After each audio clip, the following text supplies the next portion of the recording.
Shalom, shalom, Yisrael. This is Yuri Yao checking in. Guess I'll show you guys where I'm at. I'm on a mountainside next to a building that's in progress. I wanted to really quick share another story, and there was a couple of them that I could share, but one in particular always stood out to me from one of my teachers very early on in my educational career before I went to an actual religious university, right? While I was at a community college. I took a class on philosophy, right? And this class was, I thought, going to be based on, I don't know, the old Socrates and all that. That's what I thought it was going to be. But I was pleasantly surprised that it was more about debate and the styles of debate and the problems with debating and the traps that you can fall into with debates, like logical fallacies, right? We studied logical fallacies in debate format, which was very interesting, because there's lots of things there that you can unpack, but not necessarily pagan philosophy, but debate style. And why certain philosophies are successful. Are they using this debate style? Do you see what I'm saying? And so it was interesting. And and I just expected him to be more leaning towards the pagan philosophers. But what he actually wind up being was, a person that was a believer, a Christian, but a person that was a believer. And in such a way that it influenced his debate style. And, he didn't outright say this, but you can tell from the topics that he was debating that he was on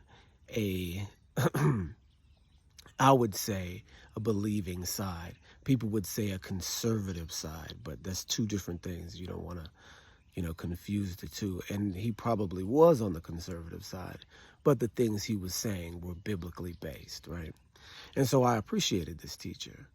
And so he told a parable one time about faith. And I was, kind of touched by it because it was just a beautiful thing. And it's a concept that you don't always expect the Christians to get, right?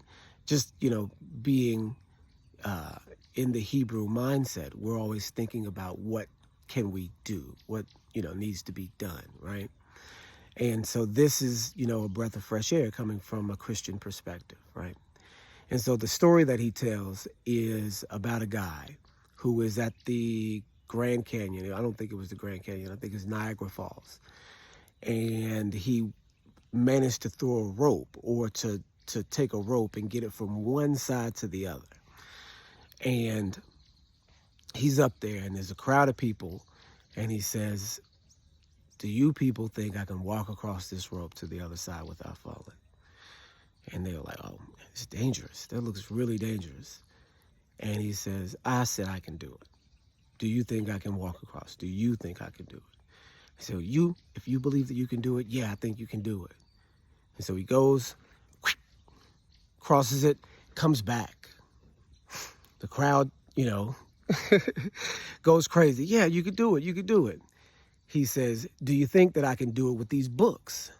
And they say, "Oh, well, you did it normally. I'm sure you can do it with the books too." Comes back with the books. No problem. They cheer. Yeah. And he's doing all of this.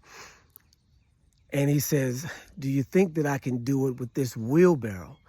And they said, "Yeah, go ahead. You did it with the books. You did it on your own. You can definitely do it with the wheelbarrow." And he said, "Okay, well, if you believe that I can do it, get in."